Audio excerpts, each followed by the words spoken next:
지하철 안에서 경찰관들이 한 남성을 바닥에 눌러 제압합니다. 남성은 욕설을 하며 몸부림치다 결국 열차 밖으로 끌려 나갑니다. 오늘 오후 12시 반쯤 서울 지하철 2호선에서 흉기 사건이 또 벌어졌습니다. 50대 남성이 운행 중인 열차 안에서 열쇠고리에 달려있던 날카롭고 납작한 쇠붙이를 20대 남성에게 휘둘렀습니다. 이대역에서 신촌역을 가는 사이 범행이 시작됐는데 시민들이 직접 가해자를 제압하는 과정에서 한 명이 더 다쳤습니다. 피해자 두 사람 모두 얼굴에 상처가 났는데 한 명은 현장에서 치료를 받았고 다른 한 명은 병원으로 이송됐습니다. 경찰은 합정역에서 남성을 체포하고 정확한 범행 경위와 동기를 조사하고 있습니다. 어젯밤 서울 종로구 대학로 인근. 집에서 나온 60대 남성이 으슥한 골목길을 걸어갑니다. 손에는 20cm가 넘는 흉기가 들려 있습니다. 이내 행인들이 보이는 사거리에 접어들었고 남성 쪽으로 접근하던 남녀가 갑자기 뒷걸음질치며 피하기도 합니다. 신고를 받고 출동한 경찰에 붙잡힌 남성은 시끄러워서 잠시 흉기를 들고 나가봤다고 말한 걸로 전해졌습니다.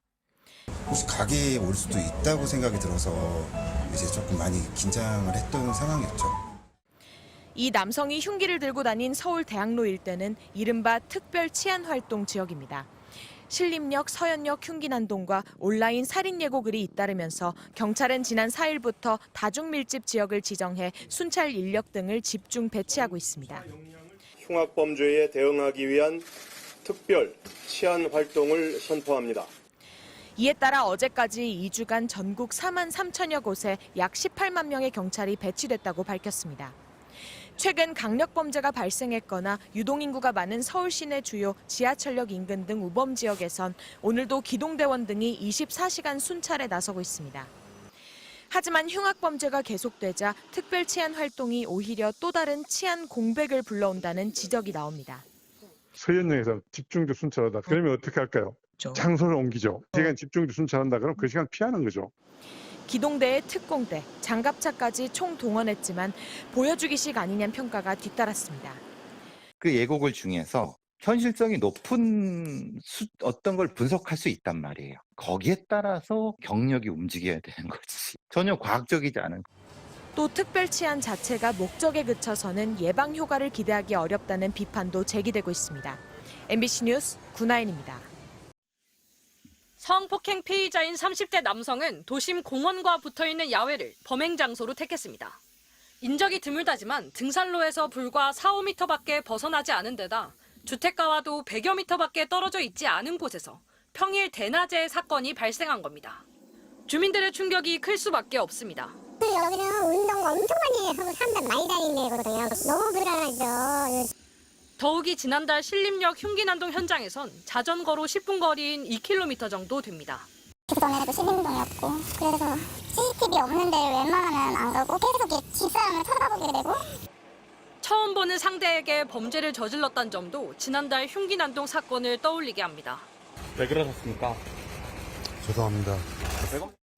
이딴 흉기난동 사건에 이어 살인이나 성폭행 등을 예고하는 위협까지 온라인에 잇따르는 상황에서 경찰은 이번 사건 역시 이런 게시글들과 관련이 있는지도 조사 중입니다. 최근 경찰이 수사에 나선 강력범죄 협박글은 393건, 이 가운데 163건의 작성자가 검거돼 19명이 구속됐습니다. 절반을 웃도는 나머지 230건에 대해선 아직 글쓴이를 추적 중인 셈입니다. 한 번도 쉬지 않고 계속 이런 이슈가 발생하다 보니까 이게 맞나 싶기도 하고 불안하고. 경찰은 지난 15일 경기도 남양주의 학교 앞에서 고등학생을 성폭행하겠다는 협박글을 올린 남성을 어제 검거하기도 했습니다. MBC 뉴스 유서영입니다. 지난달 6일 새벽 2시쯤 경기 안산시 상록구의 한 파출소 앞. 한 남성이 양손에 뭔가를 들고 파출소 쪽으로 느릿느릿 걸어옵니다. 그런데 자세히 보니 양손에는 흉기가 들려 있습니다. 이 남성은 이전에도 술을 마시고 주민들에게 난동을 부린 적이 있었던 60대 A씨. 파출소 문을 열고 들어오더니 근무 중인 경찰관들을 향해 흉기를 들어 보이며 횡설수설합니다. 안쪽으로 가세요. 알겠어요. 정상적인 소통이 되지 않는 상황에서 자꾸만 경찰관들에게 다가옵니다. 경찰관들이 제지해보지만 거리를 벌리기엔 공간이 협소합니다. 거듭되는 설득에도 A씨는 경찰관을 향해 양손에 든 흉기를 휘두르며 위협적인 행동을 이어갑니다. 왜 파출소에 왔는지 그 이유조차 불분명한데 흉기를 내려놓으라는 경고에도 따르지 않는 상황. 칼 내려오세요.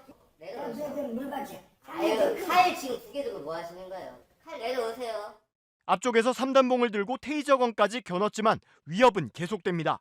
결국 A씨가 욕설을 하며 손에 든 물건을 던지는 행동까지 보이자 경찰관은 곧바로 테이저건을 발사합니다. A씨는 고통스러워하며 그 자리에서 쓰러졌고 경찰관은 얼른 다가가 흉기를 빼앗고 수갑을 채웁니다.